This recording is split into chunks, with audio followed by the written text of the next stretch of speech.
नमस्कार, मैं डॉक्टर अमित करकरे इस हिंदी के 15वें सत्र में आप सबका स्वागत करता हूं और आज का विषय है गम और उस गम का क्या करना है, उसको कैसे व्यक्त करना है, उसको कैसे रिज़ॉल्व करना है। इसी पे बात करेंगे एक रेमेडी के साथ। लेकिन सबसे पहले जो लोग जिन्होंने अभी-अभी ये वीडियोज़ देखने शुरू कर दिए हैं, उनसे एक निवेदन है कि ये 15वां सत्र है। सो अगर आपने फर्स्ट टू 14th अगर नहीं देखे हैं, तो शायद ऐसे हो सकता है कि आपको कुछ बातें नहीं समझे या फिर कुछ बातें आप मिस करें क्योंकि पहले हमने वो डिस्कस की रहेगी।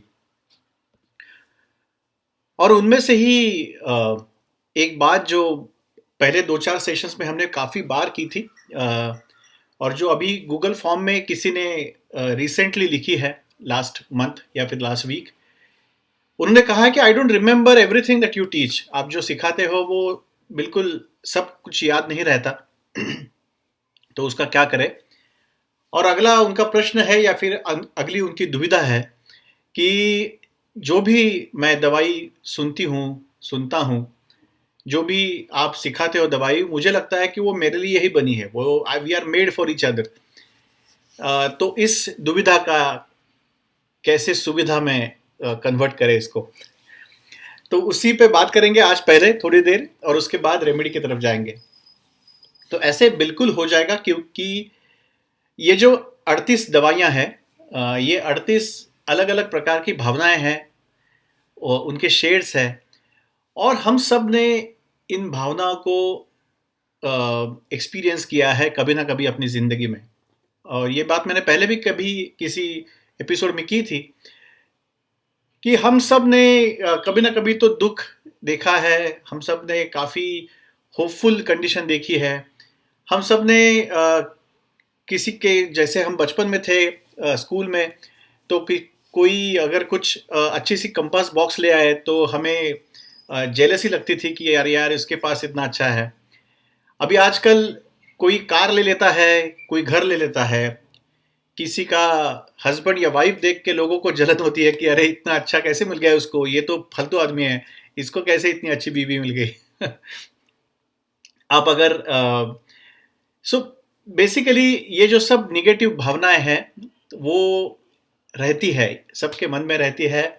ऐसा कोई आदमी नहीं है, ऐसे कोई भी शख्स नहीं है कि जिसको इनमें से कोई भी निगेटिव भावना कभी भी नहीं आई ज़िंदगी में। लेकिन बात यह है कि वो निगेटिव भावनाएं अगर आपकी प्रोडक्टिविटी को हर्ट नहीं कर रही है, उनको हैम्पर नहीं कर रही है, उनको बॉदर नहीं कर रही है, तो इट्स ओके। आपको हर बार कोई दवाई लेने की ज़रूरत नहीं है। आप अगर किसी रेस्टोरेंट में जाते हो और आपको आप 4-5 लोग कॉफ़ी या फिर चाय मंगवाते हो या फिर कोई आइसक्रीम मंगवाता है और आपको लगता है कि वो जो 4-5 आइसक्रीम आए हैं उसमें से एक डिश ऐसी, एक बाउल ऐसा है कि जिसमें काफ़ी बड़ा वाला स्कूप है आइसक्रीम का। अगर अगर आपको लगता है उस वक्त कि अरे यार ये बड़ा वाला मैं ले लूँ और बाकी का सबको दे दूँ, तो उस पे चिकरी छिड़कने की कोई ज़रूरत नहीं है। ये नेचुरल भावनाएं हैं और जितनी नेचुरली हम इसको देखें उतनी अच्छी रहेगी। तो इसका मतलब ये नहीं कि अगर मुझे कभी ना कभी सेल्फिश लगता है, कभी मैं जलन होती है किसी का सक्सेस देख के, किसी की नई शॉपिंग देख के, या फिर कोई भी अचीवमेंट देख के, या फिर कोई अगर मुझे अगर रास्ते में मैं जा रहा हूँ और कुछ अनबन हो गई किसी आदमी के साथ ट्रैफिक में, और अगर मुझे ऐसे मन में ख्याल आ कि इसको एक जोर से चाटा मारूं, तो इसका मतलब ये नहीं कि इमीडिएटली मैं क्लिनिक पे जाके या फिर घर जाके हॉली ले लूँ या फिर चिकरी ले लूँ या फिर ये ऐसे कुछ दवाई ले लूँ। ऐसी कोई बात नहीं है। हर बार ये दवाइयाँ लेने की कोई ज़रूरत नहीं है। हाँ, लेकिन किसी आदमी के बारे में, किसी कलीग के बारे में अगर मेरे मन में काफ़ी हेटफुल थॉट्स है और वो थॉट्स की वजह से मैं ठीक से काम नहीं कर पाता हूँ, उनके साथ ठीक से बात नहीं कर पाता हूँ, उनको ठीक से कोऑपरेट नहीं कर पाता हूँ जो एक्चुअली प्रोफेशनली करना चाहिए, तो फिर we should take holly and then resolve those negative emotions. या फिर उसमें से जो अविचार है, हमने अविचारों पे बात की थी, जो अविचार है उस पर काम करके उस जो अनकंफर्टेबलनेस है उसको हम निपटा सकते हैं। तो ये बात कि हर एक रेमेडी आपको शायद लगेगी क्योंकि आपने उसको एक्सपीरियंस किया है कभी ना कभी, लेकिन हर एक रेमेडी लेने की कोई ज़रूरत नहीं है। और दूसरी बात आपने बोला कि we don't I don't remember everything that you teach. तो हम कई दिनों से मैंने ये स्लाइड नहीं लगाई थी, तो एक बार फिर से इनको अ, आपके सामने ला लेते हैं। Do not try to remember the remedy names specially, just remember their indications. तो मैं बार बार ये कहता आया हूँ, अभी तो हमने 2-4 ग्रुप्स हमने कंप्लीट किए हैं, तो फिर से आपको मैं ये रिमाइंड कर दूंगा कि कोई भी रेमेडी का नाम मत याद रखिए, सिर्फ वो किस चीज़ के लिए है, किस भावना के लिए है, किस शेड ऑफ भावना के लिए है, उस शेड को, छटा को, उसको याद रखिए। और अगर वो आप याद रखोगे तो रेमेडी का नाम आपको इजीली आ जाएगा। आपको मालूम होना चाहिए कि कोई एक ऐसी रेमेडी है कि जो किसी को अगर एनवियस लगता है, जेलस लगता है, तो उसके लिए ये रेमेडी है। किसी को सेल्फिश लग रहा है, सेल्फ सेंटर्ड है कोई, तो उसके लिए रेमेडी है। किसी को डर लग रहा है तो उसके लिए रेमेडी है। किसी को एक्सेसिवली होपफुल लग रहा है तो उसके लिए भी रेमेडी है। ये सिर्फ आपको पता होना चाहिए। वो कौन सी रेमेडी है वो आप बाद में ढूंढ सकते हो। और एक बात, काफी लोग पूछ रहे हैं कि वो आप कोई गाइड लेने वाले थे, एक डेस्क गाइड आपने बोला था, तो वो पीडीएफ तो आप तो भेज नहीं रहे हैं। काफी लोगों ने मुझे ईमेल किया है, तो मैं आपको बता दूं कि वो उस पर थोड़ा सा काम चल रहा है, वो थोड़ा सा रिवाइज कर रहा हूँ, क्योंकि अभी आपको सिखाते सिखाते मैं भी काफ़ी सारी चीज़ें सीख रहा हूँ। कुछ और रिफाइंड हो रहा है मेरा जो रेमेडी का अंडरस्टैंडिंग है वो, इसलिए थोड़ा सा वो रिवाइज कर देते हैं और उसके बाद आपको मैं पहुंचा दूंगा। Don't worry, I will give it, आपको फ्रीली मैं डिस्ट्रीब्यूट कर दूंगा वो। और एक बात वो पूछ रहे हैं लोग कि व्हाट्सएप पे आप ग्रुप बनाइए, जो मैंने बात की थी लास्ट टाइम। तो व्हाट्सएप पे ग्रुप हम बनाएंगे, लेकिन व्हाट्सएप से अच्छा है टेलीग्राम। तो आई वुड प्रीफर टेलीग्राम। मैंने एक एक्चुअली टेलीग्राम पे वो शुरुआत भी की है ग्रुप या फिर चैनल शुरू करने की। व्हाट्सएप ग्रुप का थोड़ा सा I am little sceptical about WhatsApp group, क्योंकि वो एक तो 250 लोग ही उस पर एडजस्ट हो जाते हैं, और थोड़े से व्हाट्सएप के फीचर्स, कुछ चीज़ें थोड़े से उसमें नहीं हो पाती जो टेलीग्राम पे हो जाती है। So will soon meet on Telegram. मैं आपको डिटेल्स भेज दूंगा टेलीग्राम चैनल के, कैसे उसको ये करना है। तीसरी बात, मैंने गूगल फॉर्म अभी के लिए थोड़ा सा बंद कर दिया है। आप कमेंट्स में ही अगर आपके क्वेश्चंस लिखे तो ज़्यादा बेहतर रहेगा। It will be easy for me to answer those immediately. और अगर और क्वेश्चंस है तो आप ईमेल भी कर सकते हो। आपको अगर लगे कि वो क्वेश्चन आप कमेंट बॉक्स में नहीं लिख सकते, थोड़ा सा पर्सनल है, तो सेंड मी एन ईमेल, वो भी मैंने दिखा है। वो मैं डिस्क्रिप्शन बॉक्स में अभी दे दूंगा आपको ईमेल आईडी। तो आज की जो रेमेडी है वो गम की है, और वो रेमेडी ऐसी है कि ये जो दोनों व्यक्तित्व है, इनको आप इनको भली भांति जानते होंगे। जो जिन्होंने हिंदी फिल्में देखी है, आप इन दोनों को जानते होंगे, तो इन दोनों को वही रेमेडी अप्लाई हो जाती है। सो एक ही रेमेडी ऐसी है कि जो आनंद को भी हम दे सकते हैं, आनंद के लिए भी हम सोच सकते हैं। और एक रेमेडी है, वही रेमेडी है जो हम देवदास के लिए भी दे सकते हैं। और कई बार ये जो रेमेडी है, उसके बारे में हमेशा मैंने देखा है कि काफ़ी बार देवदास ही लोगों को ध्यान में आता है, और इसीलिए मैंने ये आनंद को थोड़ा सा बड़ा करके दिखाया है, क्योंकि ये जो व्यक्तित्व का एक शेड है, छटा है ये भावना की, वो भी आपको याद रखनी चाहिए इस रेमेडी के साथ। इनफैक्ट मेरे लिए, मुझे आप अगर पूछोगे तो ये आनंद का जो पार्ट है वो मुझे ज़्यादा महसूस होता है इस रेमेडी के लोगों के साथ, रादर देन देवदास। देवदास काफ़ी कम लोगों को मिला हूँ, लेकिन आनंद को काफ़ी मिला हूँ मैं क्लिनिक पे। तो आनंद जैसे लोग काफ़ी रहते हैं। तो आप पूछोगे आनंद जैसे लोग यानी क्या? जो लोग दुखी रहते हैं, उनके पास अपना खुद का दर्द रहता है, खुद के प्रॉब्लम्स रहते हैं, खुद के इश्यूज रहते हैं, लेकिन उनको भुला के, उनको थोड़ा सा पीछे रख के, वो दुनिया में जो उनको जो मिलते हैं लोग, उनके ज़िंदगी में खुशी ऐड करने की वो कोशिश करते हैं। वो खुशियाँ बाँटते हैं क्योंकि उनको लगता है कि वो खुशियाँ बाँटने से उनका दर्द वो भूल सकते हैं थोड़ी देर के लिए। तो दर्द भुलाने के लिए, गम भुलाने के लिए आज के टॉपिक है आज का गम।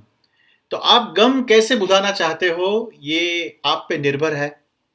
आप वो रैशनली करना चाहते हो या फिर इर्रेशनली करना चाहते हो। आप वो विचार से करना चाहते हो या फिर अविचार से करना चाहते हो, ये पूरा आप पे निर्भर है। अगर अगर आपने विचार से किया तो आप आनंद बन जाओगे। जो अपना गम थोड़ा सा पीछे रख के दुनिया में सब जो उसको मिलता है उनके जिंदगी में आनंद भरने की कोशिश कर देता है। उसका दर्द रहता है फिर भी वो बोलता है दर्द तो रहेगा आप अपनी जिंदगी में, उसको कब तक आप हम गोद में लेके बैठेंगे। उससे अच्छा है जो आनंद या फिर जो अच्छी चीजें हैं अपने आजू बाजू में, उससे वो अगर बांटे तो ज्यादा अच्छा रहेगा। वो आनंद पिक्चर का एक डायलॉग है। मैं एक्चुअली आपको वो मूवी क्लिप्स नहीं दिखा पाऊंगा क्योंकि वो कॉपीराइट का मामला आ जाता है। लेकिन आनंद में जब सीमा जी रहती है, उनको वो बहन मानता है, तो उनको जब पता चलता है कि इनको कैंसर हो गया है और वो कुछ ही दिनों का साथी है, तो वो रोने रोने लगती है। और आनंद को पता चल जाता है कि अरे इनको पता चल जाए, मैंने कितनी भी कोशिश की नहीं बताने की, लेकिन उनको फिर भी पता चल जाए। उनका एक डायलॉग है कि क्या तुम इस बात से रो रही हो कि मैं आपको छोड़ के चला जाऊंगा, लेकिन इस बात से खुश नहीं हो पाती कि अभी तो मैं आपके सामने हूं। और यही आई थिंक इस रेमेडी का पॉजिटिव स्टेट है। इस रेमेडी से हमें पॉजिटिव सीख मिलती है कि क्या नहीं है हमारे पास या फिर क्या नहीं होने वाला है। शायद फ्यूचर में कुछ लोग नहीं रहेंगे हमारे साथ, कुछ नहीं रहेगा, हम भी नहीं रहेंगे, लेकिन उस पे हम आज क्यों रोए। आज हम यहाँ हैं, आज हमारे पास जो भी है उसको हम आनंद से या फिर उसको देख के हम हंस क्यों नहीं पा रहे हैं। और आई थिंक यही सीख हमें आनंद देता है।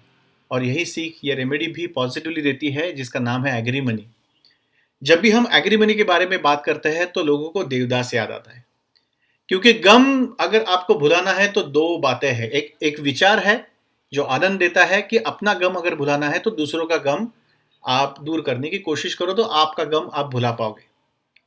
और दूसरी बात जो अविचार है वो देवदास देता है आपको, कि अगर आपको गम भुलाना है तो पीते रहो या फिर यहाँ वहाँ जाके कुछ ना कुछ ऐसे करते रहो जिससे आपकी ज़िंदगी भी बर्बाद हो जाएगी, दूसरों की ज़िंदगी भी बर्बाद हो जाएगी।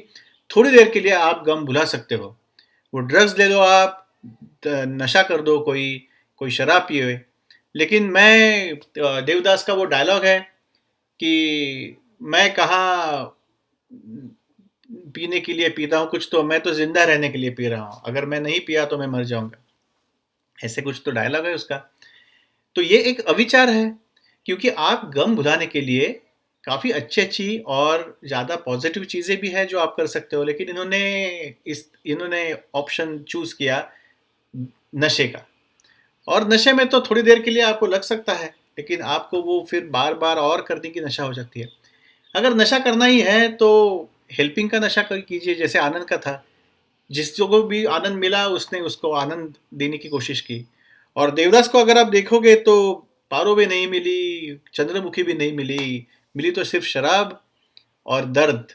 और दर्द कम तो नहीं हुआ, इनफैक्ट बढ़ता गया। सो ये दो चीजें हैं एग्रीमनी की, पॉजिटिव चीजें और निगेटिव चीजें। लेकिन थोड़ा सा एग्रीमनी को हम देवदास से थोड़ा सा बाहर आके देखते हैं। एग्रीमनी ये दवाई उस ग्रुप से है जिनको they are over sensitive to influences and ideas. उन वो काफी क्यों करते हैं, हमने हमने सोचा है, हमने लास्ट टाइम भी हमने बात की थी कि ये सोचेंगे पहले हम कि क्यों कर रहा है, ये क्या कर रहा है वो तो अलग है, हमने अब तक डिस्कस किया। या फिर अगर आपने बुक्स पढ़े तो बुक्स में आपको दिया रहेगा कि एग्रीमनी आदमी इस प्रकार से बर्ताव करता है या फिर इस प्रकार से सोचता है। इस कोर्स में हम आगे जाने की कोशिश करेंगे या फिर उससे पीछे जाने की कोशिश करेंगे कि वो क्यों करता है ऐसे। क्योंकि एग्रीमनी ने काफी दर्द देखे हैं और एक उनका व्यक्तित्व ऐसा है कि उनको लगता है कि दर्द सबसे जिंदगी की या फिर दुनिया की सबसे बुरी चीज दर्द है। तो वो जितना कम उससे हमारी जान पहचान हो जाए, कि जितना कम उससे पाला पड़े उतना अच्छा है।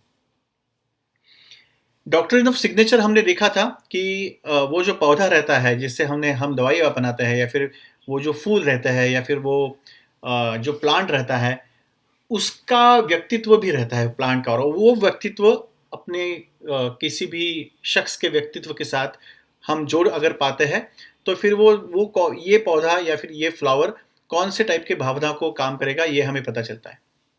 और वही यहाँ पे होता है। अगर आपने एग्रीमिनी का अगर पौधा देखा, तो वो पौधा ऐसे जमीन में बिल्कुल ग्रो हो जाता है जिस जमीन में एसिडिटी कम हो, जिसका एसिड कंटेंट कम हो, जिसमें जलन कम हो। तो जो जमीन या फिर जो मिट्टी जिसमें अल्कलाइन मिट्टी ज़्यादा है, जिसमें एसिड की मात्रा कम है, उसी मिट्टी में एग्रीमनी का पौधा पनपता है। वो एग्रीमनी का पौधा ज़्यादा अच्छे तरीके से उसको फूल आते हैं।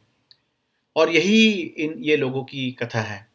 ये पीस लविंग पीपल है। जितना भी कहीं अनबन हो जाए, कहीं क्वारल्स हो जाए, किसी के साथ झगड़े हो जाए, कोई कहीं कहीं कोई किसी को मारने की बात, कुछ ऐसे कोई भी बैर है किसी के मन में, ये भी कोई बात करता है, तो उनको बिल्कुल दे कांट टॉलरेट इट।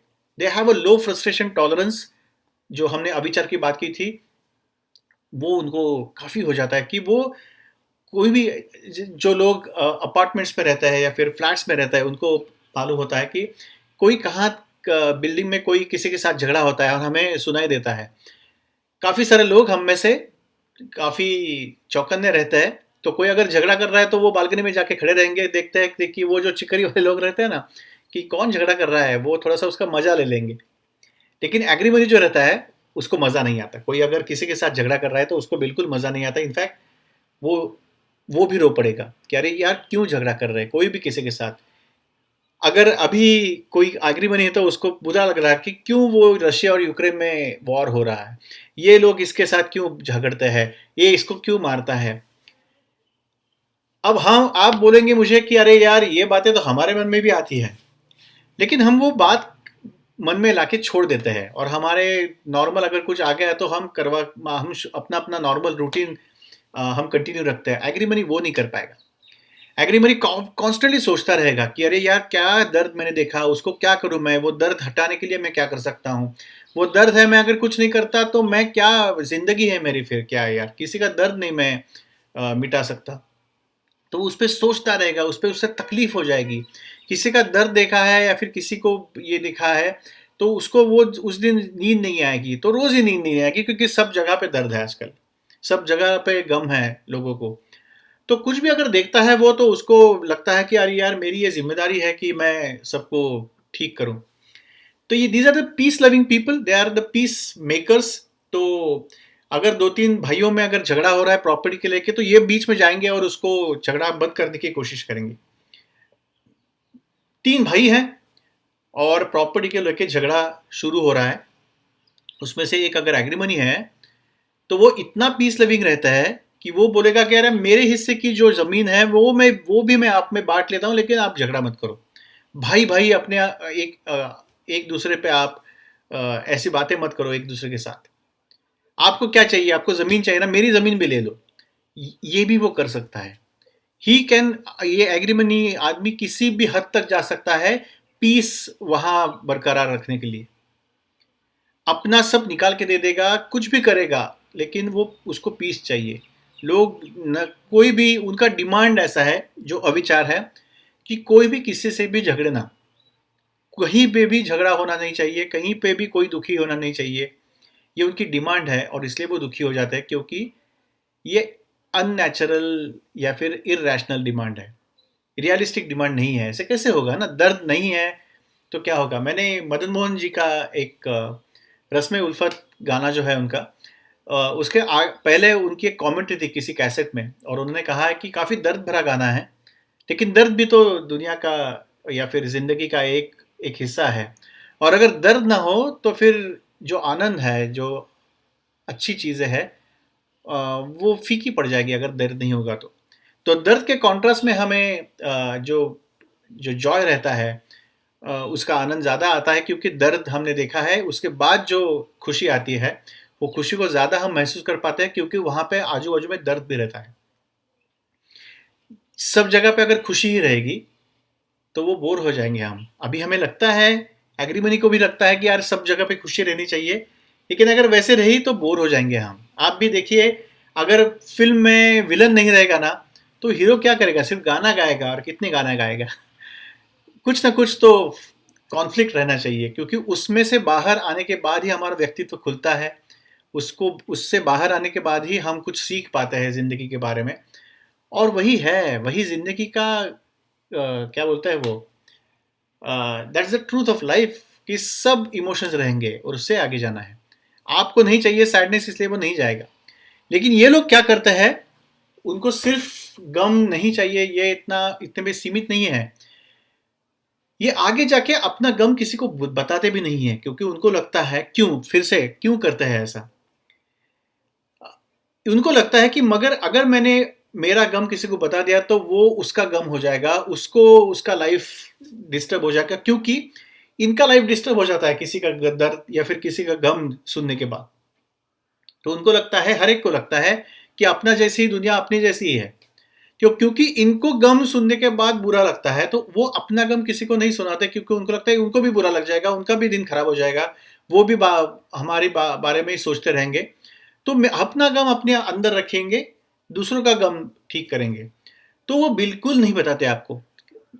काफ़ी बार मैंने देखा है कि एग्रीमनी ये प्रिस्क्रिप्शन दो सेकंड थर्ड विजिट में आ जाता है। फर्स्ट विजिट में आपको एग्रीमनी पता ही नहीं चलता, क्योंकि वो इतना रोजी पिक्चर अपने लाइफ के बारे में आपको बताएंगे कि अरे मेरा तो लाइफ बिल्कुल सेट है, अच्छा नौकरी है, एकदम सब लोग अच्छे हैं, मेरी बीवी अच्छी है, मेरे बच्चे अच्छे हैं, मेरे पेरेंट्स तो इतना मुझे प्यार करते हैं, कलीग्स भी इतना कोऑपरेटिव है। इतना अच्छा बता देंगे कि आपको लगेगा यार इसको माइग्रेन क्यों है फिर, या फिर इसको फाइब्रोमाइल्जिया क्यों है, इसको ये क्यों है फिर ये इसको फिर क्या, फिर वे इसको डिस्टर्बेंस क्यों है, फिर इतनी जिंदगी अच्छी है तो। आप उनको पूछेंगे फिर आपको स्ट्रेस क्या है, बोलेंगे अरे स्ट्रेस कुछ है ही नहीं, यही स्ट्रेस है कि सबको स्ट्रेस में देखता हूँ लेकिन मुझे स्ट्रेस ही नहीं है, इसका ही स्ट्रेस आ जाता है। इतना हंसी मजाक मजाक में आप वो बात को टाल देंगे, आपको पता नहीं चलेगा कि वो कैसे उन्होंने टाल दी वो बात। काफी इंटेलिजेंट लोग रहते हैं उसके उसमें, वो इतनी स्मूथली वो टाल देते हैं बात कि आपको 2 या 3 सेशंस, आप 3-4 बार उनको मिले तो आपको पता नहीं चलेगा कि इनकी जिंदगी में क्या चल रहा है। वो यहाँ वहाँ की बातें आपको बताएंगे, कुछ अपने मन की बनाई हुई बातें आपको बताएंगे घर के बारे में, और आपको लगेगा यार इसकी ज़िंदगी एकदम आइडियल है। और अगर आपने उनकी ज़िंदगी में, रियल ज़िंदगी में आपने कुछ झांका तो आपको दिखेगा कि काफ़ी दर्द है, काफ़ी प्रॉब्लम्स है, लेकिन वो बाहर नहीं बताएंगे। आपके आजू बाजू में ऐसे डेफिनेटली लोग रहेंगे कि जो अपना गम नहीं बुला, अपने प्रॉब्लम्स भी नहीं बताते वो आपको।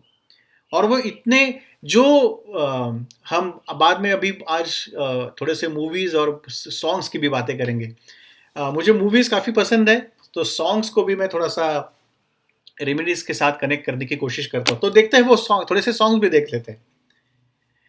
ये जो है ना, तुम इतना जो मुस्कुरा रहे हो, क्या गम है जिसको छुपा रहे हो, ये एग्रीमनी है। अगर कोई ज़्यादा ही हंसता है ना, बार बार हंसता है, ज़रा ज़्यादा ही आपको बताता रहता है कि कितनी ज़िंदगी अच्छी है, तो फिर एक मुझे डाउट आ जाता है कि यार ये क्यों ऐसे कर रहा है, इसकी ज़िंदगी में प्रॉब्लम्स क्यों नहीं है, और है तो ये बोल क्यों नहीं रहा है। अभी 22 साल के बाद अभी वो दर्द कई बार आंखों में दिखता है। मेरे एक टीचर थे, doctor Vikram Chauhan, he practises in Pune. तो जब मैं उनके पास सीखने के लिए जाता था 20-25-22 साल पहले, तो एक होम्योपैथी में रेमेडी है नाइट्रोम्यूर, जो सिमिलर है, कि जो बिल्कुल दर्द नहीं बताते। उनका एक खासियत थी डॉक्टर विक्रम चौहान की, कि वो पेशेंट आ गया, नया पेशेंट, तो वो उसके आंखों में देख के वो चिट्ठी लिख देते कि ये नाइट्रोम्यूर है, और कुछ बातें कुछ किए बिना भी। और हम पूछते थे कि अरे ऐसे कैसे हो जाता है, तो बोलते हैं कि वो उसके आंखें मुझे बता देती है कि ये नाइट्रोम्यूर है। वो आंखों में दर्द दिखता है मुझको, बात पीछे, आंखों के पीछे, कहीं तो उनको पीछे दर्द दिखता था।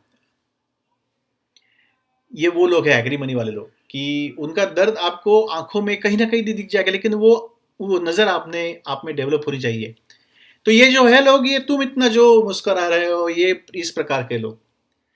दूसरा उनका जो पहलू है वो ये कि ये जो अंकुश फिल्म का जो गाना है, जिसमें वो प्रार्थना करते कि बैर होना किसी का किसी से, भावना मन में बदले की होना, हम चले नेक रास्ते पे लेकिन क्या वो जो गाना है उनका, ये जो है ना, बैर होना किसी का किसी से, भावना मन में बदले की होना, ये बात अच्छी है, लेकिन यही होना चाहिए, ये उनको लगता है कि किसी का किसी के साथ बैर नहीं होना चाहिए। ऐसे नहीं होता, नहीं होना चाहिए, ये बात सही है, लेकिन ये नहीं होता, ये भी उतना ही सही है। ये रियलिटी है कि कहीं ना कहीं तो बैर बढ़ने वाला है। अभी अभी तो जैसे युग बढ़ रहा है वैसे तो बैर भी बढ़ रहा है। हम ट्विटर पे जाते हैं, सोशल मीडिया पे जाते हैं, तो लोग न जाने कौन कौन से कैटेगरी में लोग आपको डाल के बैर कर आपके साथ बैर रख देते हैं। हम जब होम्योपैथी फ्लावर रेमेडीज की बात करते हैं तो ये कुछ दूसरे पैथी के लोग एक बिल्कुल हमें बैर के नज़र से देखते हैं। हम उनको, हमारे लोग उनको, उनके उनके मन में बैर रहता है, उनके बारे में हेट रहता है। लोग धर्म के बारे में, जात के बारे में, कंट्री के बारे में, यहाँ वहाँ आपको आपको हजार ये मिल जाएंगे लोगों के साथ क्यों कोई किसी को बैर की भावना उनमें रहती है। तो ये जो एग्रीमनी वाले लोग हैं, इनको लगता है कि यार ये सब खत्म होना चाहिए ज़िंदगी से, लेकिन होता तो नहीं है, इसलिए फिर वो उनको दर्द होता है। फिर उनको लगता है यार ये ज़िंदगी बिल्कुल फालतू है ये दुनिया। और फिर वो जो हाथी मेरे साथी का जो गाना है वो ये गा सकते हैं कि ये सब, ये जो दुनिया है वो नफ़रत की दुनिया है। ऐसा उनको लगता है कि उनको अच्छी नहीं लगती है दुनिया, क्योंकि ये नफ़रत वाली दुनिया है, ये बिल्कुल दर्द वाली दुनिया है। और इस दुनिया को छोड़ना चाहिए, या फिर आइदर ज़िंदगी से चला जाना चाहिए, या फिर कुछ ऐसी चीज़ सूंघनी चाहिए या फिर पीनी चाहिए कि जिससे थोड़ी देर के लिए इस नफ़रत की दुनिया को हम छोड़ के प्यार की दुनिया में चले जाएंगे, टल्ली हो जाएंगे और फिर वो नफ़रत को भूल जाएंगे। तो कई बार ये लोग सुसाइड भी कर लेते हैं, नशा भी कर लेते हैं, वो चीज़ भूलने के लिए। ये these are the compensatory mechanisms that they do. मैंने कॉम्पेंसेशन ऐसे लिखा था पहले वाले स्लाइड में।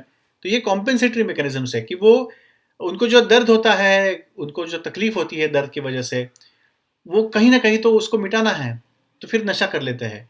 फिर नशे में फिर वो कुछ कुछ देर के लिए सब भूल के ब्लिस में चले जाता है। वो अच्छा लगता है उनको, क्योंकि भूल भूल तो जाता है एटलीस्ट दर्द को कुछ देर के लिए, या फिर वो दुनिया से ही चले जाता है। और ये लोग टिपिकली वो लोग हैं जो, जिन वो आत्महत्या करने के बाद उनको, आपको पता चलता है कि अरे इसके ज़िंदगी में भी दर्द था, तब तक आपको पता भी नहीं चलेगा कि इसके ज़िंदगी में क्या दर्द था।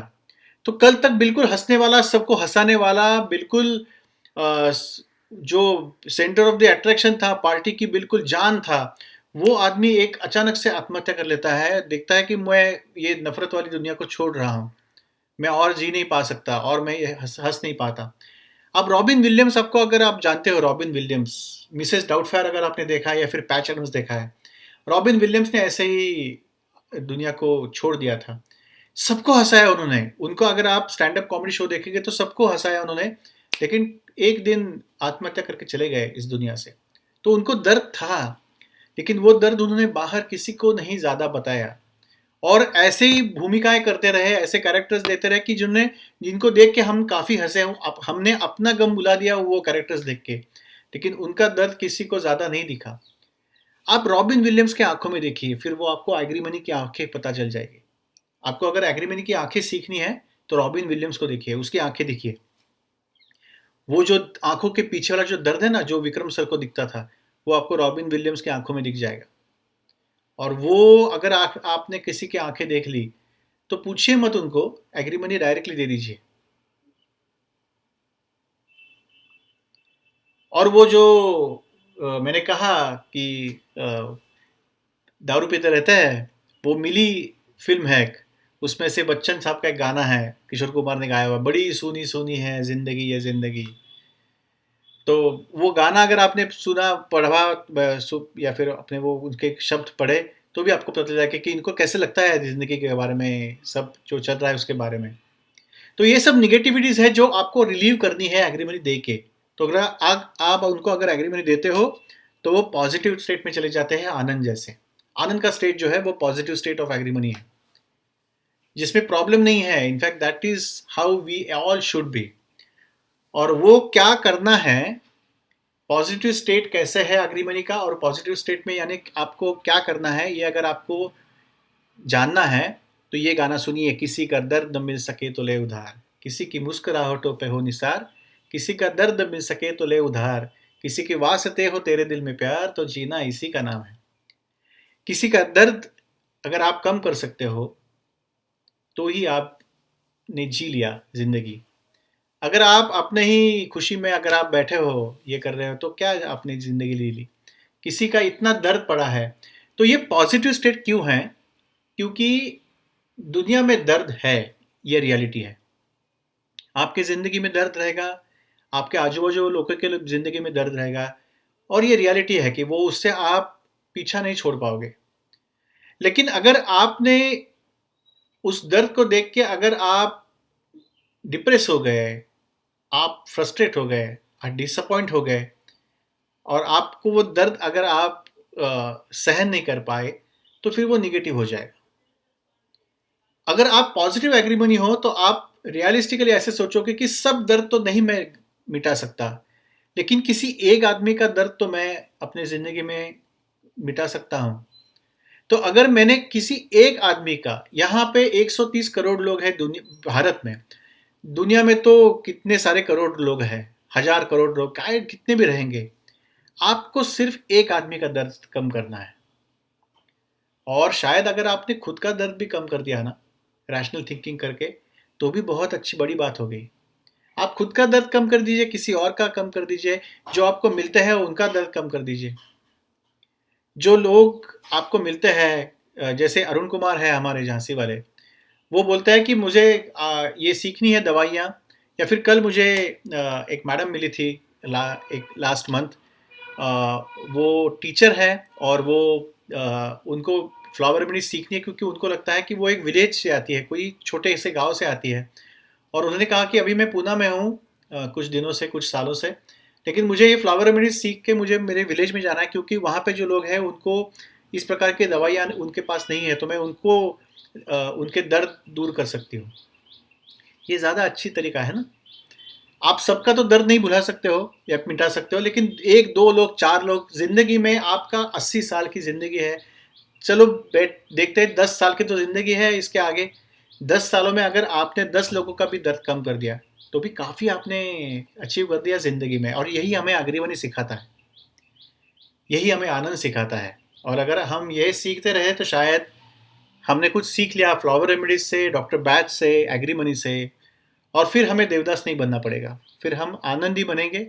और ऐसे ही हम सब में से जो आनंद है, इसके लिए हमें एग्रीमनी होने की ज़रूरत नहीं है। हम सब में एक आनंद छुपा हुआ है, और अगर उस आनंद को अगर हम बाहर लाएंगे, उसकी मदद लेंगे, तो शायद हम ज़िंदगी के जो सब गम है, जो दर्द है, सब मिलके हम उसको बिल्कुल दूर कर सकते हैं। तो मेरी ये सदिच्छा है आपसे, मेरी विनती है आपसे कि ट्राई कर दीजिए किसी एक का दर्द कम करने की, और फिर आपको सही तरीके से एग्रीमनी समझ में आया, ऐसे मैं कहूँगा। आपको अगर ये वीडियोस अच्छे लग रहे हैं, पसंद लग रहा है, पसंद कर रहे हैं आप इनको, तो कमेंट्स में लिखिए क्यों अच्छे लग रहे हैं। ये भी लिखिए कि और क्या क्या चाहिए आपको, और ये प्लीज़ सबके साथ शेयर करते रहिए, क्योंकि हमारी फैमिली बढ़नी चाहिए। जितने लोगों के दर्द हम फ्लावर रेमेडीज लेके दूर कर सकते हैं, जितने लोगों की नफ़रत हम कम कर सकते हैं, उतने ज़्यादा है, ज़्यादा आनंद ज़िंदगी में आ जाएगा। और आई थिंक यही हमारा सबसे अच्छा बड़ा ट्रिब्यूट रहेगा डॉक्टर बैच को, कि हम ये कुछ कर पाए। Thank you.